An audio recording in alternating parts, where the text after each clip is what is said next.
We've just received breaking news that's shaking the world to its core. An earthquake of unprecedented magnitude has struck the mighty Euphrates River, unleashing a fiery inferno that's tearing through the region with reckless abandon. As the world looks on in disbelief, we must ask ourselves, what could have caused this catastrophic event, and what does it mean for the future of our planet? Join us as we uncover the shocking truth behind this earth-shattering earthquake fire, and discover the secrets that lie buried beneath the surface. The rupture between the Anatolian and Arabian plates, caused by the magnitude 7.8 earthquake that slammed Turkey and Syria on Monday, is expected to be one of the worst of this decade, according to seismologists. The rupture was more than 100 kilometers long.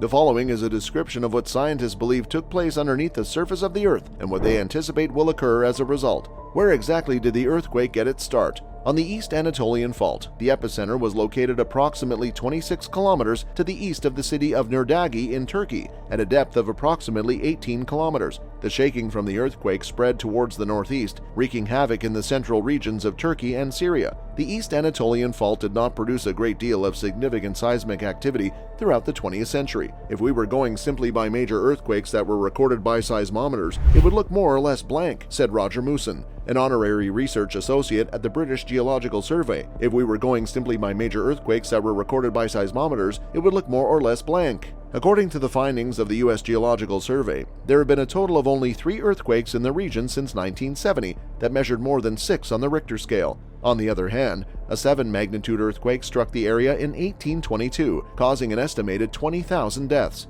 How bad was this earthquake? The fact that there were fewer than 20 earthquakes of magnitude 7 or higher on Monday makes the event significant when compared to the annual norm. According to Joanna Four Walker, who is the head of the University College London Institute for Risk and Disaster Reduction, the earthquake that occurred between Turkey and Syria released 250 times as much energy as the 6.2 earthquake that occurred in central Italy in 2016. This earthquake was responsible for the deaths of around 300 people. Only 2 of the 5 earthquakes that caused the most fatalities between 2013 and 2022 had a magnitude comparable to the one that occurred on Monday.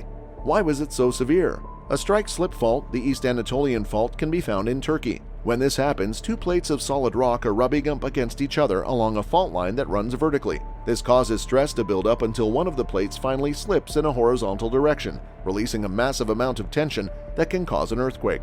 The San Andreas Fault, which is located in California, is possibly the most famous strike-slip fault in the world. Scientists have warned that a devastating earthquake is well overdue on this fault. The first rupture that caused the Turkey-Syria earthquake began at a depth that is considered to be rather shallow.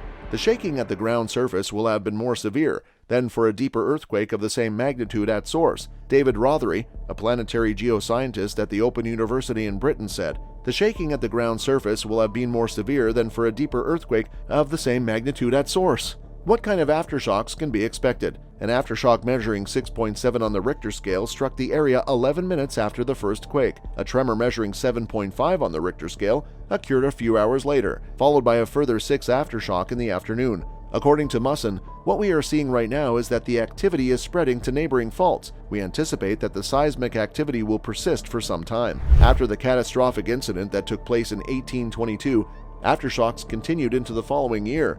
The dead toll has surpassed 20,000, making it one of the most damaging disasters in decades and adding to the destruction in a region that was already boiling from years of violence, as well as economic and humanitarian difficulties. Syria's civil war, which has now lasted for more than 10 years, has destabilized the region for years. The region is now suffering from an ongoing humanitarian situation, which is chronically suffering from a lack of funding. There are millions of people who have been uprooted either within Syria or in Turkey, which is currently dealing with high inflation and an intensifying economic crisis. The earthquake caused severe damage and destruction in some of the sections of the region that were most susceptible to natural disasters. The events of February 6 sent shockwaves across the globe, both literally and figuratively. The U.S. Geological Survey, which tracks seismic activity around the world, recorded an initial earthquake measuring a staggering 7.8 on the Richter scale. This massive tremor struck at approximately 4:17 a.m. local time near the town of Nurda in southern Turkey and immediately caused widespread damage to buildings, infrastructure, and other vital structures in the region. But the nightmare was far from over. Later that same day, around 1 p.m. local time, another earthquake of magnitude 7.5 rocked the area, causing even more chaos and devastation. This second quake was followed by dozens of severe aftershocks, which only added to the sense of fear and confusion that gripped the affected communities. There are thousands of people who have been hurt, and hundreds more are still buried under the debris, but there is a diminishing possibility that any of them will be found alive. The Turkish government estimates that at least 8,000 people have been saved so far, and search and recovery activities are still ongoing with the assistance of teams from all around the world. However, the frigid weather is making it impossible to access probable survivors, which is making the rescue activities more difficult to carry out.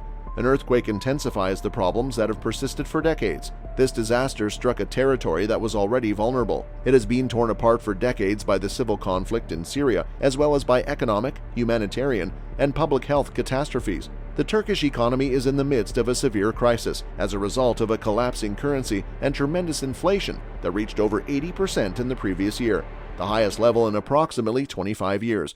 According to a survey conducted in late summer in Turkey, approximately 70% of individuals interviewed reported having problems affording food.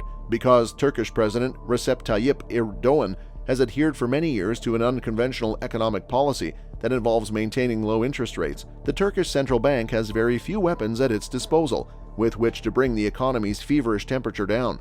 It is not entirely clear how much the earthquake would damage the Turkish economy, but an estimate provided by the United States Geological Survey suggests that it might be somewhere around 2% of Turkey's GDP.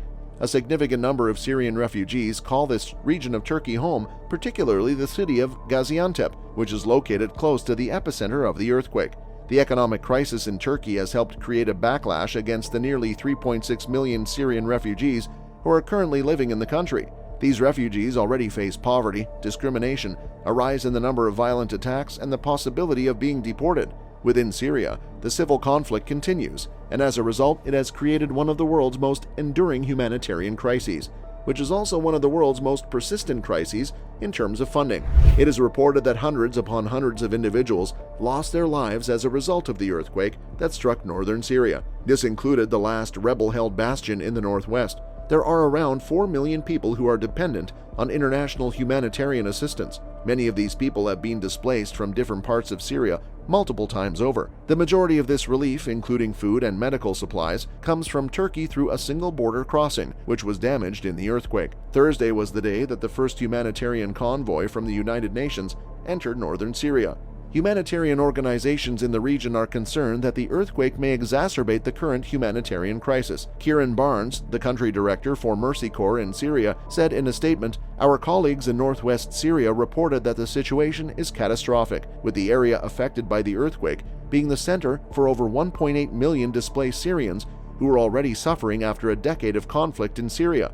Our colleagues in northwest Syria reported that the situation is catastrophic because the area affected by the earthquake is the center for over 1.8 million displaced Syrians. Already, 4.1 million people were going hungry in northwest Syria," the author writes. Since the beginning of the war in Ukraine, food insecurity has worsened, with prices of essential food items skyrocketing and shortages of staples in some communities. The deadly cholera epidemic is also threatening the lives of more than 2 million people in the northwest region of Syria. It is believed that contaminated water from the Euphrates River in northeastern Syria was the source of the outbreak. The inhabitants in that region were dependent on the water from the Euphrates River, in part because the water infrastructure had been devastated by years of fighting. Approximately 47% of people in Syria rely on unclean drinking water, which is a concern that may potentially become even greater after the earthquake caused enormous damage to the country's infrastructure. This outbreak in particular was putting a strain on an already overburdened and underfunded health system in northwest Syria, which will now also need to find means to treat people who were hurt in the earthquake. Tanya Evans, the Syria country director for the International Rescue Committee, said in a statement that many in northwest Syria have been displaced up to 20 times, and with health facilities strained beyond capacity, even before this tragedy, many did not have access to the health care they critically need. Many in northwest Syria have been displaced up to 20 times. Northwest Syria is still subject to lethal airstrikes and ground warfare, which are typically carried out by troops supporting the Syrian government. But for years, the Syrian government, with Russia's assistance, has been bombarding cities in northern Syria, such as Idlib and Aleppo, as well as the surrounding territory. This has undermined and ruined both the buildings and the infrastructure of the region. There are already tens of thousands of people taking refuge in temporary shelters, camps, or tents. According to a statement given to the Washington Post, by a spokesman of the White Helmets. What makes it more dangerous is that the bombing has affected the buildings, which have almost completely destroyed infrastructure. The damage is not limited to the northwest region of Syria. Rather, it has spread throughout the entirety of the country as a result of years of conflict and disaster. Sanctions imposed by the international community on Syria are contributing to a further deterioration of the country's economic situation. The nation is experiencing both unprecedented levels of poverty and widespread scarcity of food. A staggering 90% of Syrians live below the international poverty line, and approximately 75% of those people struggle to achieve even the most fundamental requirements. The civil war in Ukraine, which has driven up the price of food and fuel around the world, has also put a pressure on the economy of Syria. As a result of the earthquake, there is a possibility of unequal access to help and assistance being provided in Syria as well, as different areas are controlled by parties that are either pro-government or opposition.